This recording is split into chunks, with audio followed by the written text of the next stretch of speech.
ಅನುದಿನ ಆತ್ಮಿಕ ಆಹಾರದ ಕಾರ್ಯಕ್ರಮವನ್ನು ವೀಕ್ಷಿಸುವಂಥ ಆತ್ಮೀಯರೆಲ್ಲರಿಗೂ ರಕ್ಷಕನೂ ಒಡೆಯನೂ ಪ್ರಪಂಚ ಮೋಕ್ಷ ಪ್ರದಾತನಾದ ಯೇಸು ಕ್ರಿಸ್ತನ ನಾಮದಲ್ಲಿ ಹೃತ್ಪೂರ್ವಕ ವಂದನೆಗಳನ್ನು ತಿಳಿಸ್ತಾ ಇದ್ದೀನಿ.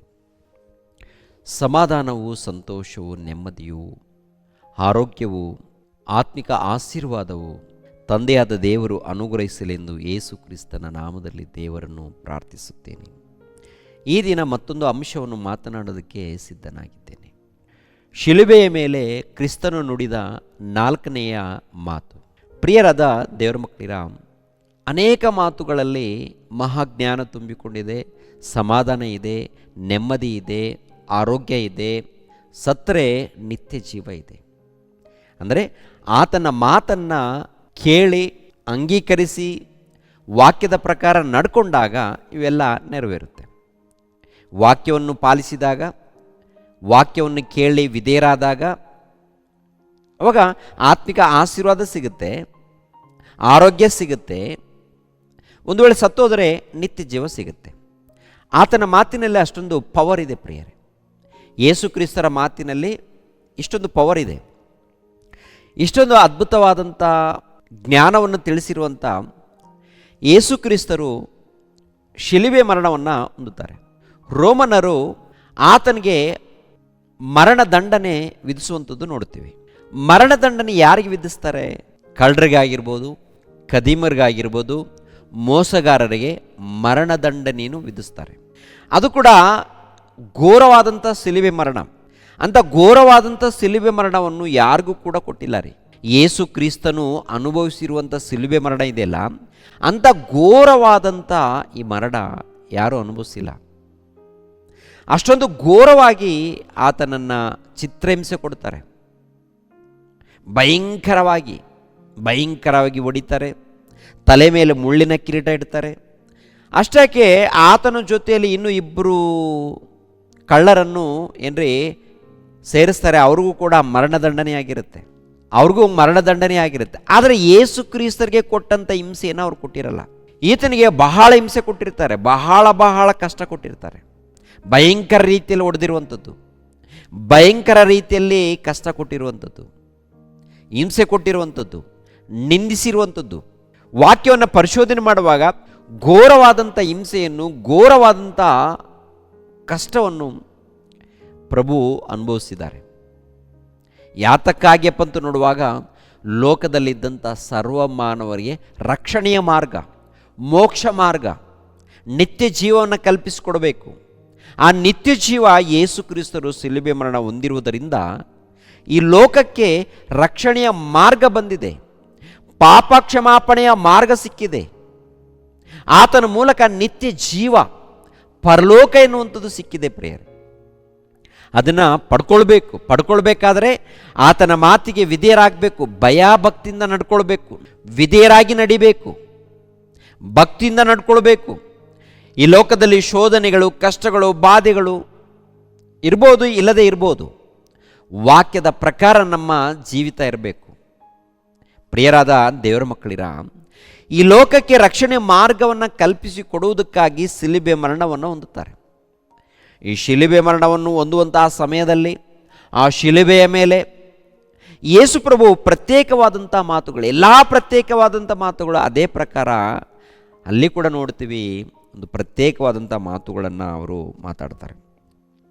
ಮತ್ತಾಯನ ಬರೆದ ಸುವಾರ್ತೆ 27ನೇ ಅಧ್ಯಾಯ 45ನೇ ವಚನ 46ನೇ ವಚನವನ್ನು ನೋಡೋಣ ಪ್ರಿಯರೇ. ಮತ್ತಾಯನ ಬರೆದ ಸುವಾರ್ತೆ 27ನೇ ಅಧ್ಯಾಯ 45ನೇ ವಚನ 46ನೇ ವಚನ. ಮಧ್ಯಾಹ್ನ 12 ಗಂಟೆಯಿಂದ 3 ಗಂಟೆಯವರೆಗೆ ಆ ದೇಶದ ಮೇಲೆಲ್ಲ ಕತ್ತಲೆ ಕವಿಯಿತು. ಸುಮಾರು 3 ಗಂಟೆಗೆ ಯೇಸು ಏಲಿ ಏಲಿ ಲಾಮ ಸಬಕ್ತಾನಿ, ಅಂದರೆ ನನ್ನ ದೇವರೇ ನನ್ನ ದೇವರೇ ಯಾಕೆ ನನ್ನನ್ನು ಕೈ ಬಿಟ್ಟಿದ್ದಿ ಎಂದು ಮಹಾಧ್ವನಿಯಿಂದ ಕೂಗಿದನು. ಏಲಿ ಏಲಿ ಲಾಮ ಸಬಕ್ತಾನಿ ಅಂದರೆ ಅರ್ಥ ಏನಪ್ಪ ಅಂತ ನೋಡುವಾಗ, ನನ್ನ ದೇವರೇ ಯಾಕೆ ನನ್ನನ್ನು ಕೈ ಬಿಟ್ಟಿದ್ದಿ ಅಂತ ಹೇಳ್ತಾರೆ. ಯಾಕೆ ನನ್ನನ್ನು ಕೈ ಬಿಟ್ಟಿದ್ದಿ? ಪ್ರಿಯರಾದ ದೇವರ ಮಕ್ಕಳಿರ, ಯೇಸು ಕ್ರಿಸ್ತರು ಭೂಲೋಕಕ್ಕೆ ಬರೋದಕ್ಕಿಂತ ಮುಂಚಿತವಾಗಿ ಪರಲೋಕದಲ್ಲಿ ಹೇಗೆ ಇದ್ದಾರಂತ ನೋಡುವಾಗ ಆತ್ಮಸ್ವರೂಪನಾಗಿದ್ದಾನೆ. ದೇವರ ಸ್ವರೂಪ, ದೇವರ ಪ್ರತಿರೂಪ, ದೇವರಿಗೆ ಸಮಾನನಾಗಿ ದೇವರ ಬಳಿಯಲ್ಲಿ ಯೇಸು ಕ್ರಿಸ್ತರು ಇರುವಂಥದ್ದು ನಾವು ನೋಡ್ತೀವಿ. ಈ ಲೋಕಕ್ಕೆ ಬಂದಾಗ ನಮ್ಮಂಥ ಶರೀರವನ್ನು ಧರಿಸಿಕೊಂಡು, ನಮ್ಮಂಥ ಆಕಾರವನ್ನು ಧರಿಸಿಕೊಂಡು, ಎಲ್ಲ ಬರಿದು ಮಾಡಿಕೊಂಡು ಸಂಪೂರ್ಣವಾಗಿ ತಗ್ಗಿಸಿಕೊಂಡು ಈ ಲೋಕಕ್ಕೆ ಬಂದಿದ್ದಾನೆ ಎನ್ನುವಂಥದ್ದು ನೋಡ್ತೀವಿ ಪ್ರಿಯರೇ. ಯೇಸು ಕ್ರಿಸ್ತರು ಯಾರು? ದೇವರು. ಯೇಸು ಕ್ರಿಸ್ತರು ದೈವ ಕುಮಾರನಾದ ದೇವರು, ದೇವರ ಪ್ರತಿರೂಪ, ದೇವರ ಸ್ವರೂಪ, ದೇವರಿಗೆ ಸಮಾನನು. ದೇವರಿಗೆ ಸಮಾನನಾದಂಥ ಆತನು ಈ ಲೋಕಕ್ಕೆ ಬರುವಾಗ ಬರಿದು ಮಾಡಿಕೊಂಡು ಬಂದನು ಎನ್ನುವಂಥ ಮಾತನ್ನು ನೋಡ್ತೀವಿ. ಎಲ್ಲಿರುತ್ತೆ ಆ ಮಾತು? ಫಿಲಿಪ್ಪಿಯವರಿಗೆ ಬರೆದ ಪತ್ರಿಕೆ 2ನೇ ಅಧ್ಯಾಯ. ಫಿಲಿಪ್ಪಿಯವರಿಗೆ ಬರೆದ ಪತ್ರಿಕೆ 2ನೇ ಅಧ್ಯಾಯ 6ನೇ ವಚನ. ಆತನು ದೇವರ ಸ್ವರೂಪನಾಗಿದ್ದರೂ ದೇವರಿಗೆ ಸರಿ ಸಮಾನನಾಗಿರುವನೆಂಬ ಅಮೂಲ್ಯ ಪದವಿಯನ್ನು ಬಿಡಲೊಲ್ಲೆನು ಎಂದೆಣಿಸದೆ ತನ್ನನ್ನು ಬರಿದು ಮಾಡಿಕೊಂಡು ದಾಸನ ರೂಪವನ್ನು ಧರಿಸಿಕೊಂಡು ಮನುಷ್ಯರಿಗೆ ಸದೃಶನಾದನು. ಹೀಗೆ ಆತನು ಆಕಾರದಲ್ಲಿ ಮನುಷ್ಯನಾಗಿ ಕಾಣಿಸಿಕೊಂಡಿದ್ದಾಗ ತನ್ನನ್ನು ತಗ್ಗಿಸಿಕೊಂಡು, ಅಂದರೆ ಮರಣವನ್ನು, ಅಂದರೆ ಶಿಲುಬೆಯ ಮರಣವನ್ನಾದರೂ ಹೊಂದುವಷ್ಟು ವಿಧೇಯನಾದನು. ಶಿಲುಬೆ ಮರಣ ನೋಡಿ, ದೇವರ ಪ್ರತಿರೂಪನಾದಂಥ ಆತನು ಸಂಪೂರ್ಣವಾಗಿ ತಗ್ಗಿಸಿಕೊಂಡಿದ್ದಾನೆ, ಅಂದರೆ ಬರಿದು ಮಾಡಿಕೊಂಡು ಬಂದಿದ್ದಾನೆ. ಬರಿದು ಮಾಡಿಕೊಂಡು ಬಂದಿದ್ದಾನೆ ಅಂದರೆ ಅರ್ಥ ಏನು? ಯೇಸು ಕ್ರಿಸ್ತರು ದೇವರಲ್ವಾ? ದೇವರ ಪ್ರತಿರೂಪನಲ್ವಾ? ದೇವರ ಪ್ರತಿರೂಪರಾಗಿರುವಾಗ ಏನ್ರಿ, ಈ ಲೋಕಕ್ಕೆ ಬರುವಾಗ ಒಬ್ಬ ಸಾಮಾನ್ಯನಾದಂಥ ಮನುಷ್ಯನೇ ಹೇಗಿರ್ತಾನೆ ಪರಿಹಾರ ಏನ್ರಿ? ಪ್ರತಿ ಮನುಷ್ಯರಿಗೆ ಹಸಿವಾಗತ್ತಾ? ಈ ಹಸಿವಾಗುವಂಥ ದೇಹವನ್ನೇ ಅವರು ಧರಿಸ್ಕೊಂಡಿದ್ದಾರೆ. ನಮ್ಮಂಥ ದೇಹ ನಮ್ಗೆ ಯಾವ ರೀತಿ ಹಸಿವಾಗುತ್ತೋ, ನಮ್ಗೆ ಯಾವ ರೀತಿ ದಾಹವಾಗುತ್ತೋ, ನಮ್ಗೆ ಯಾವ ರೀತಿ ಪೆಟ್ಟಾದಾಗ ನೋವಾಗುತ್ತೋ ಅಂಥ ಶರೀರವನ್ನು ಧರಿಸ್ಕೊಂಡು, ನಮ್ಮಂಥ ದೇಹವನ್ನು ಧರಿಸ್ಕೊಂಡು ಈ ಲೋಕದಲ್ಲಿ ಪರಿಶುದ್ಧನಾಗಿ, ನೀತಿವಂತನಾಗಿ, ಯಥಾರ್ಥವಂತನಾಗಿ ಜೀವಿಸಿದ್ದಾನೆ. ಯಾವ ಪಾಪ ಮಾಡದೆ ಬದುಕಿದ್ದಾನೆ ಪ್ರಿಯರೇ. ಯಾವ ತಪ್ಪನ್ನು ಮಾಡದೆ, ಯಾವ ಪಾಪವನ್ನು ಮಾಡದೆ ಜೀವಿಸಿ ಪರಿಶುದ್ಧನಾಗಿ ತೋರಿಸಿದ್ದಾನೆ. ಕೊನೆಯದಾಗಿ ಸರ್ವ ಮಾನವರಿಗಾಗಿ ಪ್ರಾಣ ತ್ಯಾಗ ಮಾಡಿದ್ದಾನೆ. ಶಿಲುಬೆ ಮರಣವನ್ನು ಹೊಂದಿ ರಕ್ಷಣೆ ಮಾರ್ಗವನ್ನು ಕಲ್ಪಿಸಿಕೊಟ್ಟಿದ್ದಾನೆ. ಆ ಸಮಯದಲ್ಲಿ ಪ್ರಿಯರ ದೇವರ ಮಕ್ಕಳಿರ, ದೇವರ ಬಳಿಯಲ್ಲಿ ಒಂದು ಪ್ರಾರ್ಥನೆ, ಏಲಿ ಏಲಿ ಲಾಮ ಸಬಕ್ತಾನಿ, ಅಂದರೆ ನನ್ನ ದೇವರೇ, ನನ್ನ ದೇವರೇ, ಯಾಕೆ ನನ್ನನ್ನು ಕೈ ಬಿಟ್ಟಿದ್ದಿ ಅಂತ. ಯೇಸು ಪ್ರಭು ಯಾಕೆ ಮಾತನ್ನು ಹೇಳ್ತಾರೆ ಅಂತ ನೋಡುವಾಗ ಪ್ರಿಯರಾದ ದೇವರ ಮಕ್ಕಳಿರ, ಯೋಹಾನನು ಬರೆದ ಸುವಾರ್ತೆ 14ನೇ ಅಧ್ಯಾಯ 8ನೇ ವಚನವನ್ನು ನೋಡಿ ಪ್ರಿಯರೇ. ಫಿಲಿಪ್ಪನು, ಸ್ವಾಮಿ ನಮಗೆ ತಂದೆಯನ್ನು ತೋರಿಸು, ನಮಗೆ ಅಷ್ಟೇ ಸಾಕು ಅಂದನು. ಯಾಕೆಂದರೆ ಪದೇ ಪದೇ ಯೇಸು ಪ್ರಭು ತಂದೆಯಾದ ದೇವರನ್ನು ಕುರಿತು ಪರಿಚಯ ಮಾಡ್ತಾರೆ, ಹೌದಲ್ವಾ? ಏನು ಪರಿಚಯ ಮಾಡಿದ್ದಾರೆ? ದೇವರು ಆತ್ಮಸ್ವರೂಪನು, ದೇವರು ಶಕ್ತಿ ಸ್ವರೂಪನು, ದೇವರು ಮಹಾಶಕ್ತನು, ನಾನು ಆತನ ಕುಮಾರನು, ನನ್ನನ್ನು ಆ ತಂದೆಯಾದ ದೇವರು ನನ್ನನ್ನು ಕಳಿಸಿಕೊಟ್ಟಿದ್ದಾರೆ, ನನ್ನನ್ನು ಆತನು ಕಳಿಸಿಕೊಟ್ಟಿದ್ದಾರೆ. ಆ ತಂದೆ ಕಳಿಸಿಕೊಟ್ಟಿರುವುದರಿಂದ ನಾನು ಈ ಲೋಕಕ್ಕೆ ಬಂದಿದ್ದೇನೆ, ಆತನ ಚಿತ್ತವನ್ನು ನೆರವೇರಿಸೋದಕ್ಕೆ ನಾನು ಬಂದಿದ್ದೇನಂತೇಳಿ ತಂದೆಯಾದ ದೇವರನ್ನು ಕುರಿತು ಪದೇ ಪದೇ ಅನೇಕ ಸಾರಿ ಪರಿಚಯ ಮಾಡ್ತಾರೆ ಪ್ರಿಯರೇ. ಪರಿಚಯ ಮಾಡಿದಾಗ ಫಿಲಿಪ್ಪನು ಹೇಳುವಂಥ ಮಾತೇನು ಗೊತ್ತಾ? ಪ್ರಭುವೇ, ತಂದೆಯಾದ ದೇವರ ಬಗ್ಗೆ ಅನೇಕ ಸಾರಿ ನೀವು ಪರಿಚಯ ಮಾಡ್ತಿದ್ದೀರಲ್ಲ, ಆ ತಂದೆಯನ್ನು ನಮಗೆ ತೋರಿಸು, ಒಂದು ಸಾರಿ ತೋರಿಸು ಪ್ರಭುವೇ ಅಂತೇಳಿ ಯೇಸು ಕ್ರಿಸ್ತರನ್ನು ಕೇಳಿದಾಗ ಯೇಸು ಕ್ರಿಸ್ತರು ಹೇಳುವಂಥ ಮಾತು ನೋಡಿ, 9ನೇ ವಚನ ಕೆಳಗಡೆ ಮಾತು, ಫಿಲಿಪ್ಪನೇ, ನಾನು ಇಷ್ಟು ದಿವಸ ನಿಮ್ಮ ಸಂಗಡ ಇದ್ದರೂ ನೀನು ಇನ್ನೂ ನನ್ನನ್ನು ಅರಿತುಕೊಳ್ಳಲಿಲ್ಲವೇ? ನನ್ನನ್ನು ನೋಡಿದವನು ತಂದೆಯನ್ನು ನೋಡಿದ್ದಾನೆ. ನಮಗೆ ತಂದೆಯನ್ನು ತೋರಿಸೆಂದು ನೀನು ಹೇಳುವುದು ಹೇಗೆ? ಇಷ್ಟು ದಿನ ನಾನು ಏನು ತೋರಿಸಿದ್ದೀನಿ? ಏನು ನೋಡಿದ್ದೀರಾ? ನನ್ನನ್ನು ನೋಡಿದವನು ನನ್ನ ತಂದೆಯನ್ನು ನೋಡಿದ್ದಾನೆ. ಪ್ರಿಯರೇ, ಈ ಮಾತನ್ನು ತುಂಬ ಜನ ತಪ್ಪಾಗಿ ಅರ್ಥ ಮಾಡ್ಕೊಂಡಿದ್ದಾರೆ. ತಪ್ಪಾಗಿ ಅಂದರೆ, ತಂದೆಯಾದ ದೇವರು ಇದ್ದಾರೆ, ದೈವ ಕುಮಾರನಾದ ಯೇಸು ಕ್ರಿಸ್ತರಿದ್ದಾರೆ, ಪವಿತ್ರಾತ್ಮ ದೇವರು ಇದ್ದಾರೆ, ಒಗ್ಗಟ್ಟಾಗಿ ಒಂದಾಗಿದ್ದಾರೆ.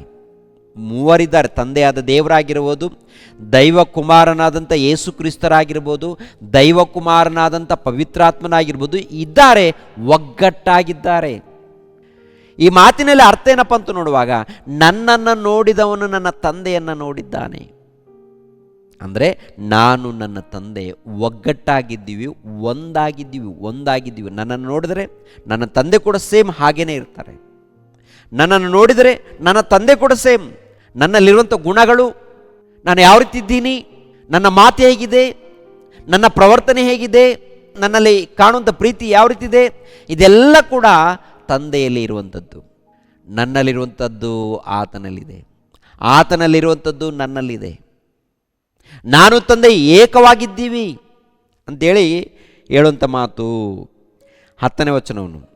ನಾನು ತಂದೆಯಲ್ಲಿದ್ದೇನೆ, ತಂದೆಯು ನನ್ನಲ್ಲಿ ಇದ್ದಾನೆ ಎಂದು ನೀನು ನಂಬಲಿಲ್ಲವೋ?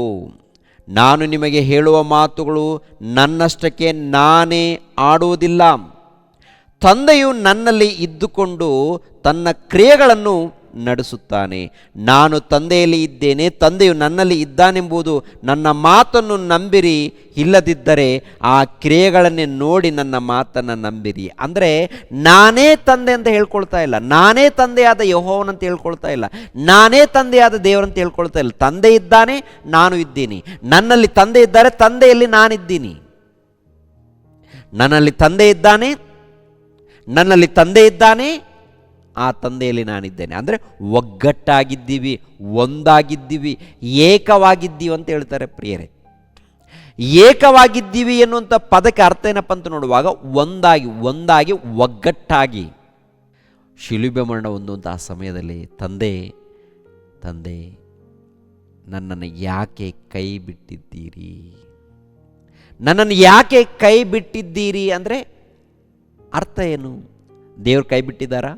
ಅದರಲ್ಲಿ ಗಮನಿಸಬೇಕು, ಯೇಸು ಪ್ರಭುವಲ್ಲಿ ತಂದೆಯಾದ ದೇವರು, ತಂದೆಯಲ್ಲಿ ಯೇಸು ಕ್ರಿಸ್ತರು. ಈ ಲೋಕಕ್ಕೆ ಬಂದಾಗ ಯೇಸು ಕ್ರಿಸ್ತರ ಜೊತೆಯಲ್ಲಿ ತಂದೆಯಾದ ದೇವರಿದ್ದಾರೆ, ಯೇಸು ಕ್ರಿಸ್ತರಲ್ಲಿದ್ದಾರೆ. ನೋಡಿ, ಮತ್ತೊಂದು ವಚನವನ್ನು ನಾವು ಗಮನಿಸೋಣ. ಯೋಹಾನನು ಬರೆದ ಸುವಾರ್ತೆ 17ನೇ ಅಧ್ಯಾಯ 20ನೇ ವಚನದಿಂದ, ಆದರೆ ಇವರಿಗೋಸ್ಕರ ಮಾತ್ರವಲ್ಲದೆ ಇವರ ವಾಕ್ಯದಿಂದ ನನ್ನನ್ನು ನಂಬೋರಿಗೋಸ್ಕರ ಸಹ ಕೇಳಿಕೊಳ್ಳುತ್ತೇನೆ. ನೀನು ನನ್ನನ್ನು ಕಳಿಸಿಕೊಟ್ಟಿದ್ದೀಯೆಂದು ಲೋಕವು ನಂಬುವುದಕ್ಕಾಗಿ ಅವರೆಲ್ಲರೂ ಒಂದಾಗಿರಬೇಕೆಂತಲೂ ತಂದೆಯೇ, ನೀನು ನನ್ನಲ್ಲಿಯೂ ನಾನು ನಿನ್ನಲ್ಲಿಯೂ ಇರುವ ಪ್ರಕಾರ ಅವರು ನಮ್ಮಲ್ಲಿ ಇರಬೇಕೆಂತಲೂ ಕೇಳಿಕೊಳ್ಳುತ್ತೇನೆ. ನಾವು ಒಂದಾಗಿರುವ ಪ್ರಕಾರ ಅವರು ಒಂದಾಗಿರಬೇಕೆಂದು ನೀನು ನನಗೆ ಕೊಟ್ಟಿರುವ ಮಹಿಮೆಯನ್ನು ನಾನು ಅವರಿಗೆ ಕೊಟ್ಟಿದ್ದೇನೆ. ನಾನು ಅವರಲ್ಲಿಯೂ ನೀನು ನನ್ನಲ್ಲಿಯೂ ಇರಲಾಗಿ ಅವರ ಐಕ್ಯವು ಪರಿಪೂರ್ಣ ಸಿದ್ಧಿಗೆ ಬರುವುದರಿಂದ ನೀನು ನನ್ನನ್ನು ಕಳಿಸಿಕೊಟ್ಟಿದ್ದಿ ಎಂದು ನೀನು ನನ್ನನ್ನು ಪ್ರೀತಿಸಿದಂತೆ ಅವರನ್ನು ಪ್ರೀತಿಸಿದ್ದಿ ಎಂದು ಲೋಕಕ್ಕೆ ತಿಳಿದು ಬರುವುದು. ತಂದೆಯೇ, ನೀನು ಯಾರನ್ನು ನನಗೆ ಕೊಟ್ಟಿದ್ದೀಯೋ ಅವರು ನಾನಿರುವ ಸ್ಥಳದಲ್ಲಿ ನನ್ನ ಕೂಡ ಇದ್ದುಕೊಂಡು ಲೋಕವು ಹುಟ್ಟುವುದಕ್ಕಿಂತ ಮುಂಚೆಯೇ ನೀನು ನನ್ನನ್ನು ಪ್ರೀತಿಸಿ ನನಗೆ ಕೊಟ್ಟಿರುವ ಮಹಿಮೆಯನ್ನು ನೋಡಬೇಕೆಂದು ಇಚ್ಛಿಸುತ್ತೇನೆ.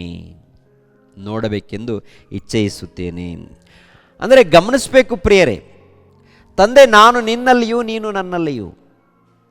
ಯಾವಾಗಲೂ ಗಮನಿಸುವಾಗ ಯೇಸು ಕ್ರಿಸ್ತರಲ್ಲಿ ತಂದೆಯಾದ ದೇವರು, ತಂದೆಯಾದ ದೇವರಲ್ಲಿ ಯೇಸು ಕ್ರಿಸ್ತರು ಒಗ್ಗಟ್ಟಾಗಿ ಏಕವಾಗಿದ್ದಾರೆ, ಒಗ್ಗಟ್ಟಾಗಿದ್ದಾರೆ,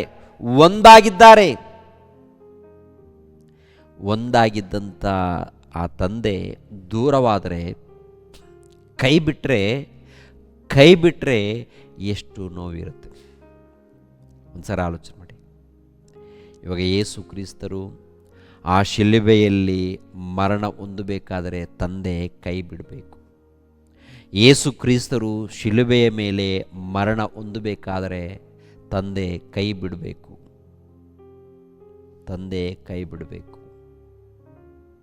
ಅಂದರೆ ಪ್ರಭು ಜೊತೆಯಲ್ಲಿದ್ದಂಥ ತಂದೆ ಏನ್ರಿ ಆ ಸಮಯದಲ್ಲಿ ಕೈ ಬಿಡದೆ ಹೋದರೆ ಮರಣ ಬರಲ್ಲ. ಕೈ ಬಿಡಬೇಕು. ಕೈ ಬಿಡದೆ ಹೋದರೆ ಏನ್ರಿ ಮರಣ ಬರೋದಿಲ್ಲ ಪ್ರಿಯರೇ. ಆದ್ದರಿಂದ ಪ್ರಿಯರಾದ ದೇವರ ಮಕ್ಕಳಿರ ಪ್ರತಿಯೊಬ್ಬರು ಗಮನಿಸಬೇಕು.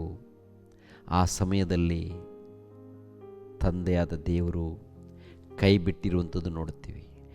ಆದರೆ ಪ್ರಭು ತಂದೆ ಯಾಕೆ ನನ್ನನ್ನು ಕೈ ಬಿಟ್ಟಿದ್ದಿ, ಯಾಕೆ ನನ್ನನ್ನು ಕೈ ಬಿಟ್ಟಿದ್ದಿ? ಅದರಲ್ಲಿ ಒಂದು ವಿಷಯ ಪ್ರತಿಯೊಬ್ಬರು ತಿಳ್ಕೊಳ್ಬೇಕು. ಪ್ರತಿ ಭಕ್ತರು ಯಥಾರ್ಥವಾಗಿ ಭಕ್ತಿಯಿಂದ ನಡಿಬೇಕು. ದೇವ್ರ ಜೊತೆಯಾಗಿರ್ತಾರೆ, ಜೊತೆಯಾಗಿದ್ದು ನಡೆಸ್ತಾರೆ. ಯಾವಾಗ ಸಮಯ ಮುಗಿಯುತ್ತೋ ಆವಾಗ ಕರೆದುಕೊಳ್ತಾರೆ ಪ್ರಿಯರೇ. ದೇವರು ಕೊಟ್ಟಂಥ ಸಮಯ ಮುಗಿಯುತ್ತೋ ಆವಾಗ ಕರೆದುಕೊಳ್ತಾರೆ ಪ್ರಿಯರ ದೇವ್ರ ಮಕ್ಕಳಿರ.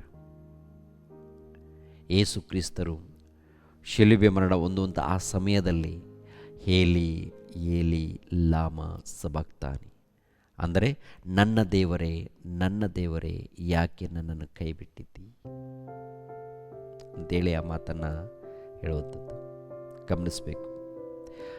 ದೇವರು ಕೈ ಬಿಡದೆ ಹೋದರೆ ಮರಣ ಬರಲ್ಲ. ಮರಣ ಬರಬೇಕಾದರೆ ತಂದೆಯಾದ ದೇವರು ಕೈ ಬಿಡಬೇಕು. ಅದನ್ನು ನೆನಪು ಮಾಡಿಕೊಂಡು ಹೇಳಿರುವಂಥದ್ದು. ಯಾಕೆ ಹೇಳಿದ್ದಾರೆ? ಪ್ರತಿ ಭಕ್ತರು ಕೂಡ ಮರಣ ಹೊಂದುವಂಥ ಆ ಸಮಯದಲ್ಲಿ ದೇವರು ಕೈ ಬಿಡುತ್ತಾರೆ. ಕೈ ಬಿಟ್ಟಾಗ ಮರಣ ಬರುತ್ತೆ. ಆವಾಗ ದೇವದೂತರು ಬಂದು ಪರದೇಶಿಗೆ ಕರ್ಕೊಂಡು ಹೋಗ್ತಾರೆ. ಇವಾಗ ಯೇಸು ಕ್ರಿಸ್ತರು ಮರಣ ಹೊಂದಿದ ಮೇಲೆ ಸೀದಾ ಎಲ್ಲಿಗೆ ಹೋಗ್ತಾರೆ? ಪರದೇಶಿಗೆ ಹೋಗ್ತಾರೆ ಪ್ರಿಯರೇ. ಇಂಥ ಒಂದು ಅದ್ಭುತವಾದಂಥ ಶ್ರೇಷ್ಠವಾದಂಥ ಜ್ಞಾನವನ್ನು ಪ್ರಭು ತಿಳಿಸ್ಕೊಟ್ಟಿದ್ದಾರೆ. ಅರ್ಥ ಮಾಡಿಕೊಂಡು ದೇವರಿಗೆ ವಿಧೇಯರಾಗಿ ಯಥಾರ್ಥದಿಂದ ಭಕ್ತಿಯಿಂದ ನಾವೆಲ್ಲರೂ ಜೀವಿಸಬೇಕು. ದೇವರ ಪ್ರೀತಿಯನ್ನು ಅರ್ಥ ಮಾಡಿಕೊಂಡು ಸಮಾಜಕ್ಕೆ ಪರಿಚಯ ಮಾಡಬೇಕು. ಆತನ ಜನನ, ಆತನ ಮರಣ, ಆತನ ಪುನರುತ್ಥಾನವನ್ನು. ಆದ್ದರಿಂದ ಪ್ರಿಯರಾದ ದೇವರ ಮಕ್ಕಳಿರ, ಶಿಲುಬೆಯ ಮೇಲೆ ಆತನು ಪಟ್ಟಂಥ ಪಾಡು ಬಹಳ ಇದೆ. ನಮ್ಮೆಲ್ಲರ ನಿಮಿತ್ತವಾಗಿ, ಸರ್ವಲೋಕದ ಮಾನವರ ನಿಮಿತ್ತವಾಗಿ ತಗ್ಗಿಸಿಕೊಂಡು ವಿಧೇಯನಾಗಿ ಪ್ರಾಣ ತ್ಯಾಗ ಮಾಡಿರುವಂಥದ್ದು ನೋಡುತ್ತೀವಿ. ಇಂಥ ಶ್ರೇಷ್ಠವಾದಂಥ ರಕ್ಷಣೆ ಮಾರ್ಗವನ್ನು ಪ್ರಿಯರಾದ ದೇವರ ಮಕ್ಕಳಿಗೆ ಕೊನೆಯವರೆಗೆ ನಾವು ಕಾಪಾಡಿಕೊಳ್ಬೇಕಂದ್ರೆ ಭಕ್ತಿಯಿಂದ ಶ್ರದ್ಧೆಯಿಂದ ಜೀವಿಸ್ಬೇಕನ್ನುವಂಥದ್ದು. ಭಕ್ತಿ ಇಲ್ಲ, ಶ್ರದ್ಧೆ ಇಲ್ಲ, ನಿಷ್ಠೆ ಇಲ್ಲ ಅಂತ ಇಷ್ಟ ಬಂದಾಗ ನಾನು ತಿರುಗ್ತೀನಂದರೆ ದೇವರು ಕೂಡ ಕೈ ಬಿಡ್ತಾರೆ. ದೇವರು ಕೈ ಬಿಟ್ಟಾಗ ಯಾವುದೊಂದು ರೀತಿಯಲ್ಲಿ ಅಪಾಯ ಬರ್ಬೋದು, ಯಾವುದೊಂದು ರೀತಿಯಲ್ಲಿ ಮರಣ ಬರ್ಬೋದು, ಆಮೇಲೆ ಬೆಂಕಿ ಕುಂಡಕ್ಕೆ ಹೋಗಬೇಕಾಗತ್ತೆ. ಆದ್ದರಿಂದ ಜಾಗೃತಿ ಪ್ರಿಯರೇ. ಓಕೆ, ದೇವರು ನಿಮ್ಮನ್ನು ನನ್ನನ್ನು ಆಶೀರ್ವದಿಸಲಿ. ಕಣ್ಮುಚ್ಚಿ ಪ್ರಾರ್ಥನೆ ಮಾಡೋಣ. ಸರ್ವವನ್ನು ಸರ್ವಲೋಕವನ್ನು ಉಂಟು ಮಾಡಿರುವಂಥ ಸರ್ವಶಕ್ತನಾಗಿರುವಂಥ ನಮ್ಮ ತಂದೆಯಾದ ದೇವ, ನಿಮಗೆ ಸ್ತೋತ್ರಗಳು ತಂದೆ. ಯಾವಾಗಲೂ ನಿಮ್ಮ ಧ್ಯಾನದಿಂದ ಭಕ್ತಿಯಿಂದ ಜೀವಿಸುವಂತೆ ನಮ್ಮೆಲ್ಲರಿಗೂ ಸಹಾಯ ಮಾಡಿ. ನೇರ ಪ್ರಸಾರವನ್ನು ವೀಕ್ಷಿಸುವಂಥ ಎಲ್ಲ ನಿಮ್ಮ ಮಕ್ಕಳನ್ನು ಆಶೀರ್ವದಿಸಿ, ನೆಮ್ಮದಿಯನ್ನು, ಶಾಂತಿ, ಸಮಾಧಾನವನ್ನು ಅನುಗ್ರಹಿಸಿ, ಒಳ್ಳೆಯ ಆರೋಗ್ಯವನ್ನು ದಯಪಾಲಿಸಿ. ಒಂದು ವೇಳೆ ಕಷ್ಟದಲ್ಲಿದ್ದರೆ ಅಂಥ ಮಕ್ಕಳನ್ನು ಮುಟ್ಟಿ ಕಾಪಾಡಿ. ಯೇಸು ಪವಿತ್ರ ನಾಮದಲ್ಲಿ ಬೇಡಿ ಹೊಂದಿದೆಯಪ್ಪ ತಂದೆಯೇ, ಆಮೇನ್. ಎಲ್ಲರಿಗೂ ವಂದನೆಗಳು.